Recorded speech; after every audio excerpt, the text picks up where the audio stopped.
Hello, I'm Marilyn Palmer from Right at Home Realty, and I'd like to welcome Maria Petza, mortgage agent with. Your mortgage connection. Thank you, Good Marilyn. morning, good Monday Good. morning. Yes. Yay So, for Monday. so doggy downer. We were supposed to be talking about garden suites. The city of Toronto now has kind of backed off a bit because there are 7 city associations that are wanting to the city and the government of Ontario to re-look at what they're saying is making up a garden suite. So hopefully that will be all rectified and we can move on with that, because that was an exciting subject for me, because I liken garden suites to coach houses and I'm a lover of coach houses. All right, so we'll get off that. So today's topic of conversation is an article that I read from Stories. And it is, so how much do you have to have as a down payment to afford a detached home or a condo in the GTA? I hope everybody's sitting down and listening to this. Ready? With a 20% down for the detached home, you're looking at $359,441. And at 25% down, $449,301. A condo in Toronto with 6.87% down is 57,209, and with 20% down is 164,418. Right. So some of the first-time buyers are going to mom and dad, and we've discussed the bank of mom and dad, and the figures that I'm quoting right now are based on what Maria and I discussed on Monday, which was the February market update for the GTA, as well as the Burlington market. Any comments, Maria? Yeah, so I just wanted to break that down a little bit further. There's 2 things that I think we need to pay attention to. One is there are minimum requirements from a lender's perspective. And then 2, you still have to qualify, assuming you're only making that minimum down payment.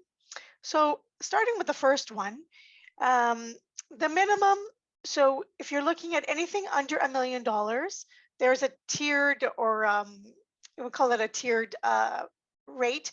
First 500,000, it is a minimum of 5%. And then between the 500,001 and just under $1 million, you're looking at 10%. So roughly 75,000 is the requirement for anything under $1 million. Over $1 million, automatically it's 20%.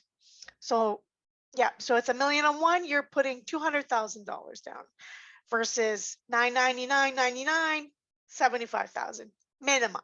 You know, in the GTA, you know, the average price of a house, and this is across the board, it's not condos or townhouses, or but across the board was 1.4%.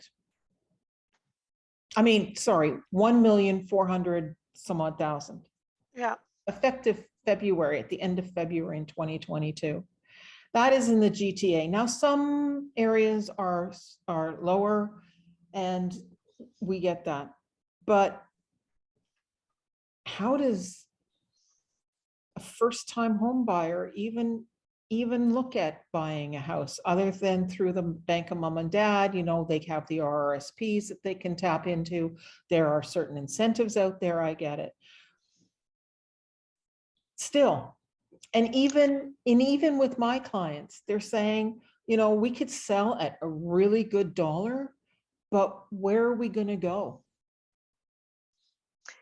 And there was always an assumption that at a certain level, once you reach a certain status or a certain level, and you want to downsize, that you would actually be able to put money in your pocket.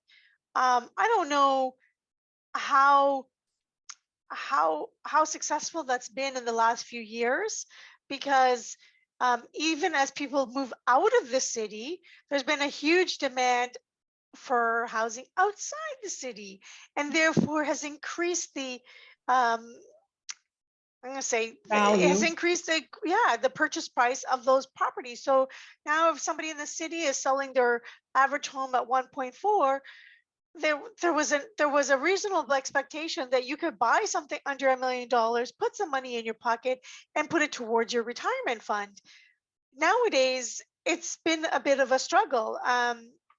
You know, again, without Bank of Mom and Dad and your RSPs and some other government incentives, which are very minimal, and they really only impact or only um, available to really a small market of How individuals in small is GTA small? is really small. I'm talking because it depends on the mortgage amount. It depends on your income. If as an example, right now they're looking at tweaking it, but right now, if household income is greater than 120, you don't even qualify. Jeez. So, so if two average and the average income, you know, average income in Toronto is around 60, if you're just over 60 each, you don't qualify for that. But how hard is it to save that kind of money to be able to buy? So, as a first time home buyer, the expectation is you're buying a condo, you're buying a box. And so I don't know what the demand is for condos. You're up there again. It's up there. Yeah. Yep. Yeah. So, that I think the most important thing is if you're looking to buy, um, you have to plan early, right? And you need to meet with your sales representative, meet with your mortgage agent, financial planner, and discuss how to get to that savings so that you can go out and buy. And work on getting some pre-approvals and shop within your range. Don't go looking at things that are outside of your purchase, price, because you're just gonna get yourself into trouble. Please call me. Please call Maria. Please call me. If you need help, call us. I'm at 416-995-2187. I can give you the lowdown about areas and what to expect. And, with condos, with new builds, there are things that you need to look at. And Maria, please give your contact information. Yeah, so my name is Maria Petsa. I'm from Your Mortgage Connection.